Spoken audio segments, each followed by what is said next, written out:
Good morning, everyone. This is Anna here, and in this video, I just wanted to show you how I alter a simple bowl into a leaf.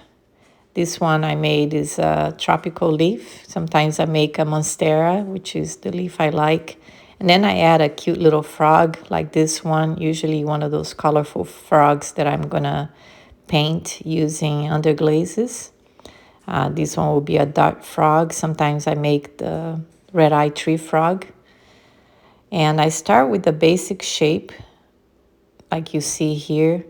And then I start working. The first thing I start working is on the face. I use that tool that has a little spheres at the end. That's a doll making tool for the eyes. And that's to make the eye sockets. But you can find a similar tool, probably at Michael's, that they make tools like that for fondant work. And then the eyes are pretty much two little balls of clay. I try to make them the same size, and then I just attach, shape the body just using your fingers. It really helps when you're looking at a picture. That's what I usually do when I'm working on anything, any sculpture for a bird or frog or anything like that, a turtle that I like to make. I just look at my phone, or I print sometimes, but printing can be expensive. Most of the time I look on my phone for pictures, and I really study the shape of the body, because even for the frogs, they're different. The dart frogs have a different body shape than any other frogs, or even the red-eye tree frog is a little different. So I really try to make it close to the actual picture that I'm looking at. So as you see here, I just add clay where I think it's needed, like for behind the eyes, that eyelid that is protruding out. Sometimes I add a little bit more clay there, add more volume. I do the same thing on the body. So here I just using a knife for the mouth. It gives a little, almost looks like it's a little bit open. Sometimes I do make it so it's a little bit open, the mouth. Here I'm just attaching pretty much the legs and the arms are just coils that I did. Very easy to make. And then you just fold it in different shapes, however the shape you want it to your frog to be. In this one, I wanted him to be sitting like that, so I folded. The leg is almost like a Z shape. Once you know that, then it's very easy to make. You can make him look like he's moving with one leg out. Sometimes I do that. So it's however you want your frog to look like. What is he doing? Mine looks like he's about to jump. But anyways, that's the shape that I made him. And then the pads that you see for the hands and feet, I'll show later on how I changed that to look like his little fingers and stuff. But here is the bowl that I made. It's a fairly small bowl. I don't think it was even a pound. I wanted just a small dish because the focal point is really the frog. And the tricky part with this is that I alter or I trim the foot on the bowl while it's still wet. So that's the tricky part of it that you have to get used to, as you can see there. I don't wait until it's leather hard so that the clay is still malleable. You can still change the shape like you're seeing here. I start making it so that it's a little bit elongated, the shape, and not round. But you have to be very careful. This is porcelain. I believe I used porcelain 365, which is a standard porcelain. This porcelain is very forgiving. I love it. I also use frost, which is a lot more whiter than the 365, and very translucent. This one also can be translucent when thin, and you can see my bowl is pretty thin. So you will probably have some translucency, but the frost is more translucent than the 365. So here I'm cutting. I like to put some waves at the edge of the bowl, depending on what leaf you're making. But I am making like a tropical leaf, almost like a monstera. And I have made some monsteras before where I actually make, it's full of holes, and I actually cut out the holes. The only problem with that is sometimes the glaze will get into the hole and come out on the other side, and it could be, if you use a drippy glaze, that can create a problem. But most of the time I don't use too much of a drippy glaze for these leaves. I wanted to use more like a celadon glaze that would show the texture. Because as you see here in a little bit, I will be adding a lot more texture to this leaf. So I'm just cutting to the shape that I wanted. And then I thin out the edges just using my fingers. I wet it. And I'm not really deforming the clay at this point yet, except for the two ends of the leaf. I'm just smoothing out the edges, making it thinner towards the edge of the leaf. And you can adjust what shape you want for your leaf.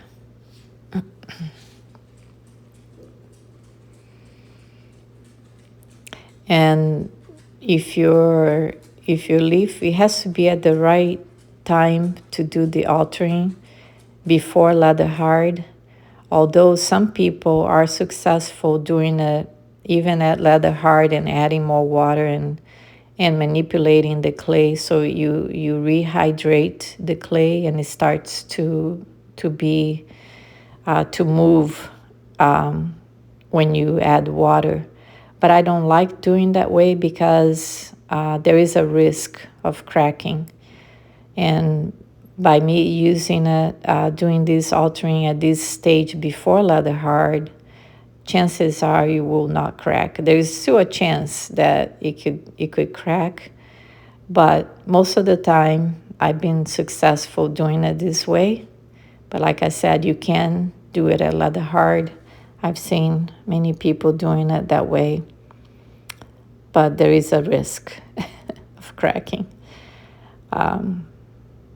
And you can see the clay as I'm adding. Usually sponge the leaf, use a wet sponge. So I'm adding a little bit of water, and you can see how soft it is again.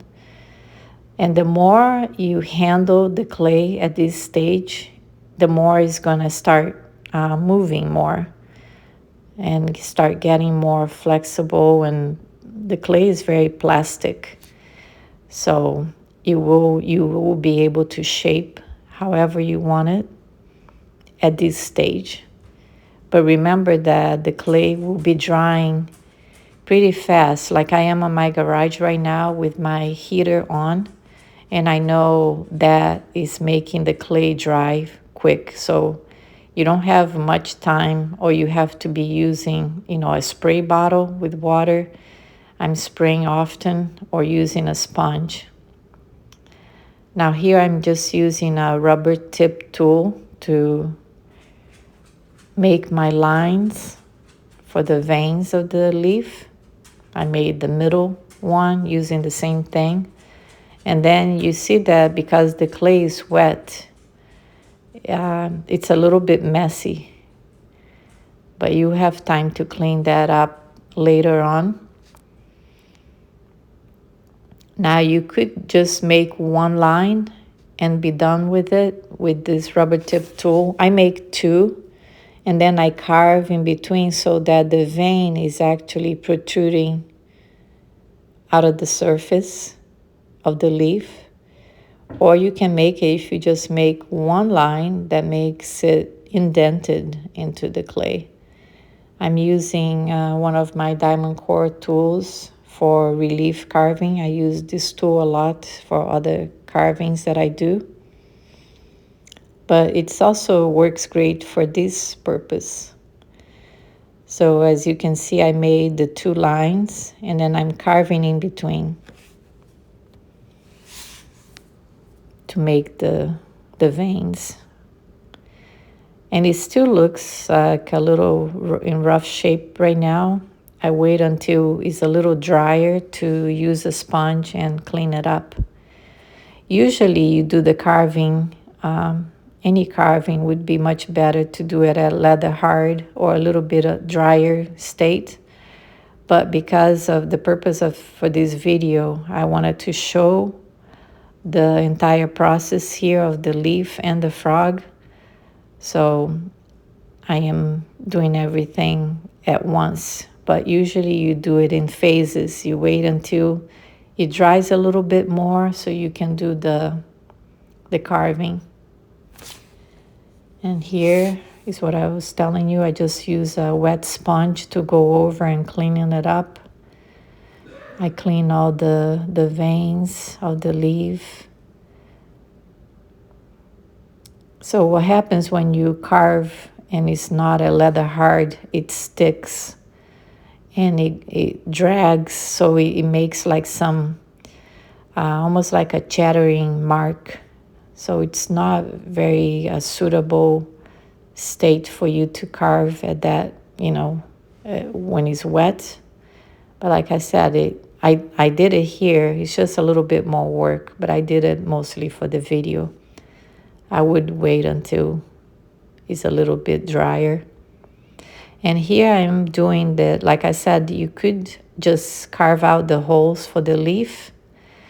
But I decided instead of carving out the hole, I'm just using this dowel and making so that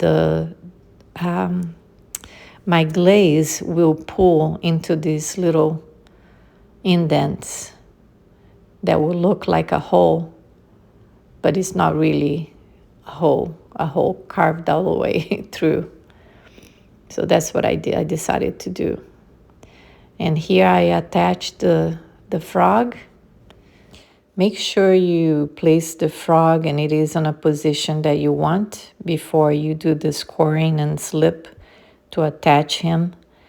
And then I use, this is the fondant tool that I have, very inexpensive tool, and I just open the little pads that I put in for the hands and the feet. I start adding the little toes and the fingers using that tool.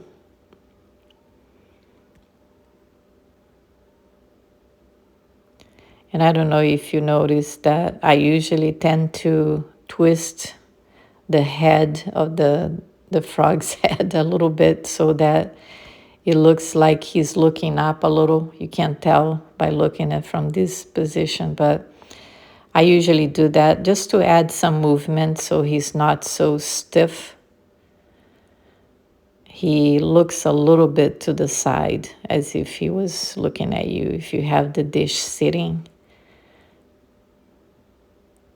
you see it over there. He's a little bit twisted, the head. And he's just sitting, looks like he's about to jump.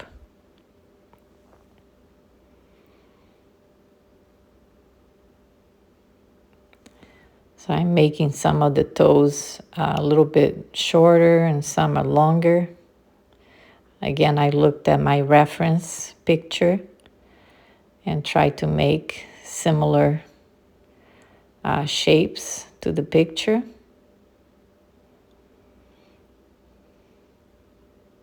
And here I think I'm pretty much almost done cleaning up.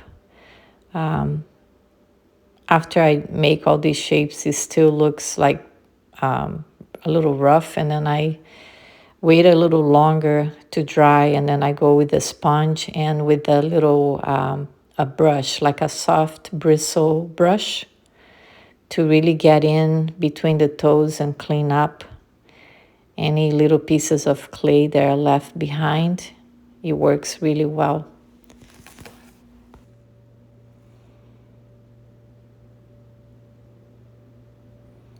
And you clean between the legs on the folds to make sure that reinforce that joint, especially where you bend the legs and the arms. I try to go over right at that bend and really push against right on the fold to make sure that the clay has a real good joint and it won't crack later, because those are the places that will crack. If a crack happens, would be right at the joints where you folded your coil for the legs and the arms.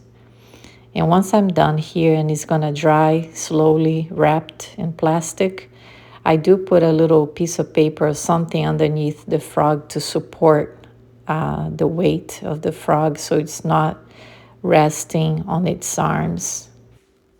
And thank you for watching. I do apologize for having this video in portrait instead of landscape mode. I completely forgot to turn my camera around in the other position. So I apologize for that. And thanks again for watching. If you like my content, don't forget to subscribe to my channel.